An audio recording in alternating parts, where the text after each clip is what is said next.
Hey there, welcome back to My Time to Fly. I thought I'd give you a little bit of an update, what I've been doing over the past week and a half or so. I know it's been a while since I put a video out, but I thought I'd just tell you how my journey is progressing, kind of the steps I've taken, and the wins I've had so far, and what's to come in the near future. So there's really 4 or 5 things I'm going to talk about that I've been doing. One is a lot of independent work, studying for the written instrument test. So I have that scheduled. Today is Tuesday the 3rd, and I have that scheduled for this coming Saturday. So I may ask myself the question many times: do I feel ready? Do I think I'm prepared for this test? And the answer might be no. I think there's a total database of like almost 1,200 questions that could be on this test. Of course, there's only 60 questions, and you get 2 hours to complete it. So I feel good about that. I feel good about the time needed, and I feel good about a lot of the subject matter. But there's some things that, until I actually get my hands on it and do it in the airplane, I just won't be confident about. So, I mean, there's some difficult things to remember, like holding patterns, how to enter holding patterns, some of the approach procedures. Of course, weather is something that there's a lot of nuances to. So until I actively start using that stuff, it probably won't be completely ingrained in my brain. But I think I'll do all right on the test. And I will definitely let everybody know how I did on that test. Give you some confidence. Again, I've only been studying for the test for about 2 weeks. I will have maybe 3 weeks worth of studying before I go take it. So that's the first thing, studying every night. I think I did 8 or 10 hours of studying this past Monday, which was Labor Day, and I feel good about that. It's hard for me to focus any amount of studying. It's just not my forte. So it's clear to me that this is extremely important to me, since I'm putting the time and energy into it. The other thing I've continued to do is watch. I am watching YouTube content like crazy. I found 3 people that I really enjoy watching. All right, quick change in scenery. I had to go pick up my daughters from dance. I'm actually sitting in the parking lot now, waiting to get them out of dance class. Got a little studying in between the last segment of the video and now. So I'll pick it back up where I left off. I was talking about content that I watch. Fly 8 Mike Alpha, M0A, and Lou Dix, and lots of other folks. I was mentioning how I enjoy watching Lou Dix Aviation because it's really kind of hilarious. Really good content if you pick it out of it, but it's ingrained in humor. He's the kind of guy that I would really want sitting next to me, teaching me, because you gotta have a little fun with all this stuff. If it's serious all the time, it just won't be nearly as enjoyable. Okay, so those are the first 2 things I'm doing: studying and watching. I guess that's another form of studying. It resonates really well with me. I feel like I can learn really well through that media. The third thing is shopping. That's kind of been a lot of fun for me. I've been doing a lot of shopping online, looking at airplanes, Barnstormers, Trade a Plane.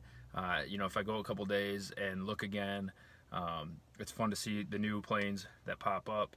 Of course, as you shop, as you look at different planes that have different equipment, you start forming these judgments. This is what I need. This would be awesome to have. I can't afford that. Right. I do have a budget that I'm trying to stay under, and I'll explain that all in another video once I actually purchase a plane, kind of my thought process behind the purchase, the criteria that I was looking for, and what I actually ended up with. So that's been a lot of fun shopping. I went and looked at 2 airplanes, vastly different airplanes. One was a high wing airplane, the other one was a low wing. One was in fantastic shape, get in a seat and fly kind of thing. The other one, maybe a little bit more of an investment aircraft. I could probably fly it relatively quickly, but it would certainly need some work. So all things that I'm weighing. Again, I'm going to make a video completely about the airplane purchase, why I'm buying, as opposed to renting, and the finances that go along with that. So look for that coming up shortly. The 4th thing that I'm really doing is researching. And researching, it's tied to that airplane purchase. It's really trying to understand what I need for my mission. So what avionics do I need? You know, obviously I don't need an autopilot. I don't need a glass cockpit. Maybe I'd want them. Someday I'll want to fly in them. I'll certainly want to do some training in them because there are so many of those systems out there. I want to be familiar with them. But for my mission now, gaining hours, getting my instrument, getting my commercial, really putting a lot of hours in the airplane, it just, and doing it on my budget, it just doesn't make sense to try and buy up right now, to buy to that high level right now. I need to start something a little bit more affordable. There is a ton of resources out there. If you have a question and you don't think you can find the answer, go to an airport. Start asking people. Call avionics shops. People who are in this community just want to talk about it. As I talk about the research I've done, between emails and phone calls to avionics shops, in my area, a little bit outside of my area, talking to a flight instructor who I trust quite a bit, getting his input, having him look at the airplane that I'm considering. Everybody's willing to do that stuff. We want successful aviators in this world. We want successful pilots, people that enjoy it and love it. And people don't typically steer you wrong from what I've found. I'm sure there's some folks out there trying to sell airplanes that shouldn't be sold or are trying to hide issues. But for the most part, I've been pretty blown away with the community. I kind of live with the mentality that most people are good anyways. And I think the aviation community has certainly helped to prove that to me in the last couple weeks. So those are the things I've been doing. Again, big day this Saturday, 8 o'clock in the morning, scheduled to take my written at a local airport.